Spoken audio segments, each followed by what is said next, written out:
Shubhankar call YouTube চ্যানেলের পক্ষ থেকে আপনাদের সবাইকে স্বাগত। আশা করি আপনারা ইতিমধ্যেই জেনে গেছেন, আমি অলরেডি কমিউনিটিতে পোস্ট করে দিয়েছি এই বিষয়টা।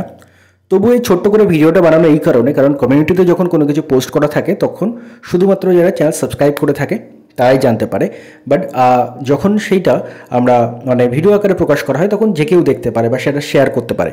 তো সেই জন্যই এই ভিডিওটা বানানো। প্রথমত যেটা বলার, যে ফুড এসআইয়ের যে অ্যান্সার কি গতকাল পাবলিশ হলো, তার ফলে আপনারা অনেকেই বিভ্রান্ত হয়ে পড়েছিলেন যে আর কি এক্সাম ক্যান্সেলেশনের কোনো চান্স নেই বা আর কি এক্সাম ক্যান্সেল হবে না। এই বিষয়ে বলে রাখি, আমাদের 19 তারিখ যারা আন্দোলন করেছিলেন এবং যাদের সঙ্গে আমিও গিয়েছিলাম, food SI anti corruption student unity, এখানে কারা রয়েছেন? এখানে রয়েছেন পশ্চিমবঙ্গের বেশিরভাগ ইনস্টিটিউটের সমস্ত টিচাররা এবং তার সাথে সাথে স্টুডেন্টরা। তো তারা মিলেই কিন্তু কলকাতা হাইকোর্টে আজকে শুক্রবার কলকাতা হাইকোর্টে কিন্তু কেস করা হয়েছে এই ফুড এসআই এক্সাম বাতিল করে পুনরায় এক্সাম নেওয়ার দাবিতে। তো আজকে কিন্তু মহামান্য হাইকোর্টে কিন্তু এই বিষয়ে কেস করা হয়েছে এবং এই কেসের যে খরচ সেটা মূলত অ্যাডমিন বা যারা যারা দায়িত্বে রয়েছেন তারাই মূলত এটা বেয়ার করে দিয়েছেন। তো এর ফলে এখনও পর্যন্ত কিন্তু কারো থেকেও কোনো টাকা চাওয়া হয়নি এই কেসের ব্যাপারে। তো ভবিষ্যতে যদি কোনো দরকার পড়ে অবশ্যই কিন্তু এই গ্রুপের তরফ থেকে আমাকে জানালে সেটা আমি আপনাদের জানাবো।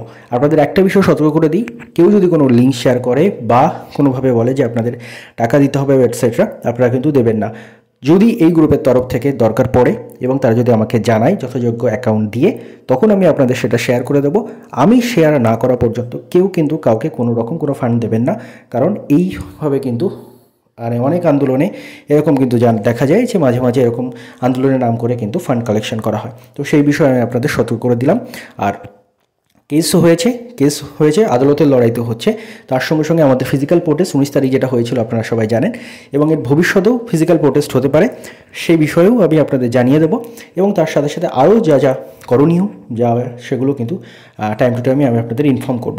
তো আপাতত এটাই খবর, ফুড এসআইড পরীক্ষা বাতিলের জন্য কিন্তু মহামান্য কলকাতা হাইকোর্টে কেস দায়ের করা হয়েছে এবং এর পরবর্তী যা যা আন্দোলন যা যা কিছু সব কিন্তু চলবে।